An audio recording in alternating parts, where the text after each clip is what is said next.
Hey Cowboys fans, let's dive right into the latest update from the team as we head into Week 5, because things are starting to get really complicated up front. The injury situation for Dallas has become a serious talking point, especially on the offensive line, which is already stretched thin. Tyler Booker is not going to play this week due to his ankle injury, and that isn't exactly shocking. He's been out for a while, and the team hasn't put him on injured reserve yet, which gives a hint that they're hoping to get him back at some point, maybe not this week, but potentially very soon after. Still, this is a significant absence because every game matters when your line is already thin, and Booker has been a reliable presence when healthy. Then you have Tyler Gayton, who is in concussion protocol. Concussions are tricky because there's no definitive timeline, and every player responds differently. He could be cleared in time to play, or he could miss the game depending on how his week goes. It's frustrating for fans because you want to see stability and consistency on the line, and losing a player like Gayton disrupts chemistry, which can ripple across the entire offensive front. Tyler Smith also had an MRI on his left knee, and right now, his status is unknown. This is concerning because he has been one of the leaders on the line, the kind of player who holds everything together. Losing him, even for a week, would be a huge blow for the Cowboys. The team is already missing Cooper Beebe, and when you add Booker out, Gayton in question, and Smith uncertain, suddenly you're looking at a scenario where Dallas might have just one healthy starting offensive lineman ready for game day.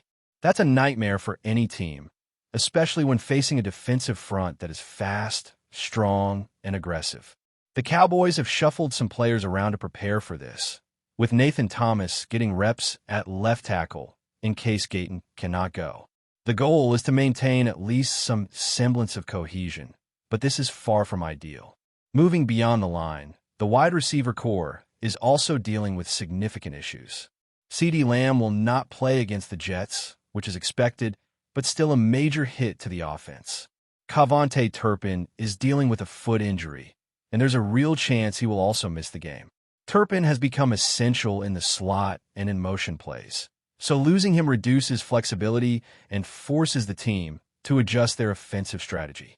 This also explains why the Cowboys have been relying more on Paris Campbell in practice recently, bringing him back to the active roster to help cover gaps left by injuries. Right now, the healthy receivers ready to go are George Pickens, Jalen Tolbert, and Ryan Fennoy. Jonathan Mingo could be activated from injured reserve, which would be a welcome addition, and the team may call up at least one player from the practice squad to ensure depth, possibly Jalen Crariper, who can contribute on special teams as well as in the slot. Running backs are not exempt from the shuffle. Miles Sanders is dealing with an ankle and knee issue and may have to sit, although he isn't officially ruled out. Outside of Sanders, the Cowboys have Javonte Williams, Jaden Blue, and Hunter Lipke available in the backfield. Jaden Blue is particularly intriguing this week, as he has the chance to handle kick returns and bring energy to special teams, which could prove crucial if Sanders sits out. The running back rotation might actually benefit the Cowboys, as it forces the team to adapt, and sometimes these adjustments spark unexpected performances from players who need an opportunity to step up. The defensive side has its own challenges. Malik Hooker will miss multiple weeks due to a toe injury, and the team may decide to place him on injured reserve to free up a roster spot. Bridges has safety experience and could serve as an emergency option, and Elijah Clark from the practice squad might be activated for a short period to provide depth. Juan Thomas seems poised to step up as the next man in line, and it will be interesting to see him face his brother, Aria Thomas, who is a corner for the Jets this week. Those family matchups always add an extra layer of intrigue, and it's a storyline worth following closely. Other injuries, while less severe, still impact game planning. Kenneth Murray was limited in practice, but he's expected to play. Trayvon Diggs and Don Bland should also be back, which provides some relief. Players returning from injured reserve, like Jonathan Mingo and Kalen Carson, have had their practice windows activated. These windows allow them to gradually ramp up without counting against the 53-man roster. Mingo is expected to return this week after completing a 6-week recovery period, which could provide a much-needed boost to the passing game. Carson, who has been out for nearly a year, presents a more complicated situation, as the team will likely monitor him carefully to ensure he is fully ready to contribute. The cumulative effect of all these injuries is creating a complex puzzle for the coaching staff. Every practice becomes a balancing act, deciding who can play, who can be risked in certain roles, and how to maintain some level of consistency on both sides of the ball. The Cowboys are dealing with uncertainty in critical positions: offensive line, wide receivers, running backs, and defensive backs. This is why flexibility, creativity, and depth are more important than ever. The team must also consider special teams adjustments, particularly in the return game, since Turpin's absence leaves a significant hole. Options like Jaden Blue, Jalen Crariper, and even Juan Thomas are being evaluated to determine who can best handle kickoffs and punts without compromising other aspects of the game. As we look ahead to the matchup against the Jets, the overall picture is one of careful management and strategic adaptation. Every injury alters the game plan, and the Cowboys coaching staff is being tested in ways that require quick thinking and thorough preparation. The next few days of practice are critical, not only to monitor the recovery of injured players, but also to finalize roles and responsibilities for those who are healthy. Fans should be prepared for a game where adjustments will be ongoing, and the final lineup may look very different from what was originally projected. The impact of injuries on a team like Dallas cannot be overstated, as it affects chemistry, timing, and overall performance on both sides of the ball. Looking deeper at the offensive line, the situation becomes even more precarious when you consider the domino effect of each absence. With Tyler Booker out and Tyler Gayton in concussion protocol, the Cowboys are being forced to shuffle players into positions where they may not have the same comfort or chemistry. Nathan Thomas has been getting reps at left tackle, preparing for the worst-case scenario where Gayton can't take the field. Meanwhile, Tyler Smith's knee MRI looms as a key factor. If he can't play, the team will have to rely on backups like Trevor Keegan or Hakeem Denny, who has shown versatility across multiple positions on the line. The coaching staff must weigh in an attempt to mitigate the overall talent deficit. The offensive line is the foundation of the team, and when it's in flux like this, everything else, quarterback protection, running game timing, and even play-action passing, can be disrupted in subtle but significant ways. CeeDee Lamb's absence is another critical challenge. He is not just a primary receiver. He is a focal point of the offense around whom much of the passing strategy revolves. Without him, the offensive coordinators must get creative, leaning on other receivers and reshaping route concepts to account for his absence. Cavonte Turpin's foot injury exacerbates this problem, removing another player who contributes in motion and in the slot, which has been integral to Dallas' offensive versatility. Ryan Fennoy, George Pickens, and Jalen Tolbert now shoulder the majority of receiving responsibilities, but even with their talent, they are being asked to fill shoes left by two of the team's most impactful players. Jonathan Mingo's potential activation from injured reserve could provide an immediate boost, but there is still the challenge of integrating him back into a game plan that has already had to adjust to missing key personnel. Special teams also require creative thinking. With Turpin likely unavailable, the Cowboys are re-evaluating who will handle kickoffs and punts.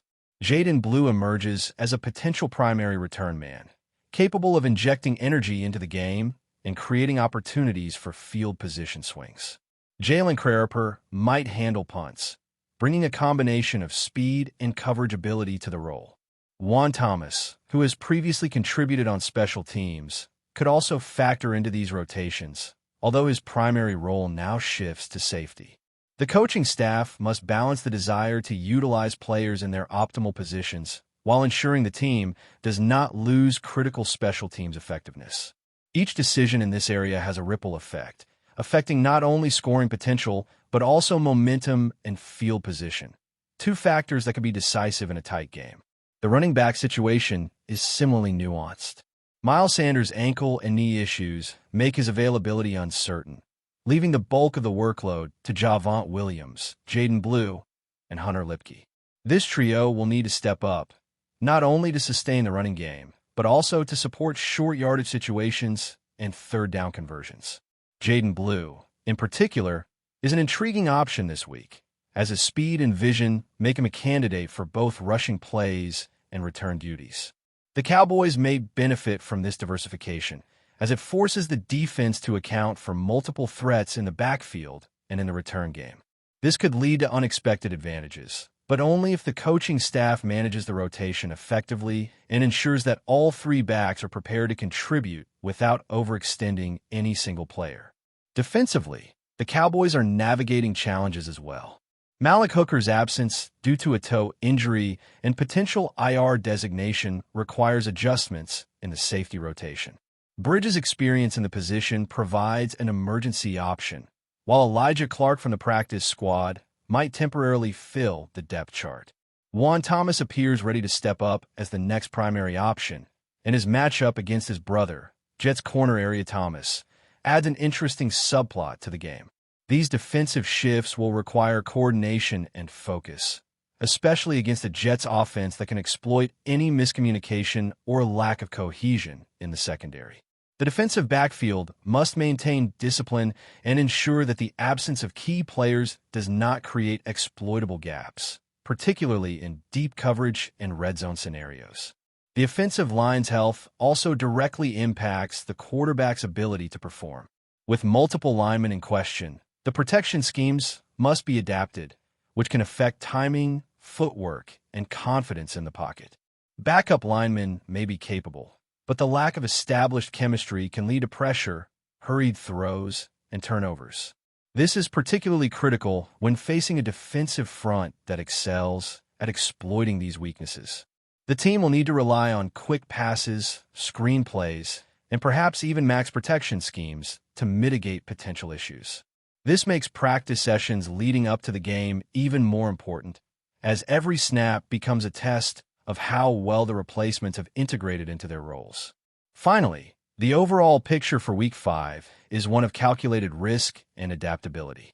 The Cowboys must navigate injuries across the offensive line, wide receiver group, running backs, and defensive backfield, while maintaining competitive play on both sides of the ball. Depth and versatility are being tested like never before, and the coaching staff will need to make strategic decisions regarding player utilization, special teams assignments, and game time adjustments. Fans should expect to see a team that is flexible, creative, and determined to make the best of a challenging situation. Every snap will carry weight, and every player stepping onto the field will have a heightened level of responsibility to ensure that Dallas can compete at the highest level despite the roster challenges. But before we continue, don't forget to subscribe to our channel and give this video a like. Your support helps us keep bringing you the latest updates on the Dallas Cowboys. Feel free to share your thoughts on the news in the comments as well. Whispers are circulating around the NFL, and if they're true, Dallas Cowboys fans might have a reason to get genuinely excited. Sources close to the team suggest that Patrick Surtain II, the rising star cornerback who has been turning heads since his rookie season, could be stepping into the role of CB1 for the Cowboys. Edie earned accolades as one of the league's most promising young defensive backs. His potential to lock down top receivers makes him a perfect fit for a CB1 role, and insiders claim the Cowboys coaching staff has been scheming ways to maximize his impact. If the rumors hold water, this move would not only solidify Dallas cornerback depth, but also send a message to the rest of the NFC. The Cowboys secondary is no longer a question mark. It could be a game-changing unit. The excitement stems not just from Surtain's skill set, but from the ripple effect his presence could have on the entire defense. Veteran corners and safeties are reportedly thrilled at the prospect of pairing with a player of his caliber. If Patrick is our CB1, it changes everything, one anonymous source allegedly told local reporters. Quarterbacks are going to have to think twice before throwing his way. He's that kind of talent. Of course, with all rumors, caution is key. Contract negotiations, training camp performances, and strategic tweaks could all influence whether Surtain officially steps into the top cornerback role. Still, the mere possibility has fans on social media speculating about shutdown corners, dominant pass defenses, and a Cowboys team that could once again be a contender in the NFC. If this rumor turns out to be a reality, Dallas may finally boast the kind of elite secondary that has been the missing puzzle piece in their championship aspirations. Patrick Surtain, too, as CB1. It's a tantalizing prospect, one that has Cowboys Nation buzzing from the Lone Star State to the NFL's biggest stages. That's it for this update. If you enjoyed the video and want to keep receiving exclusive news about the Dallas Cowboys, please subscribe to our channel and give this video a like. We always look forward to your comments and opinions. See you in the next video.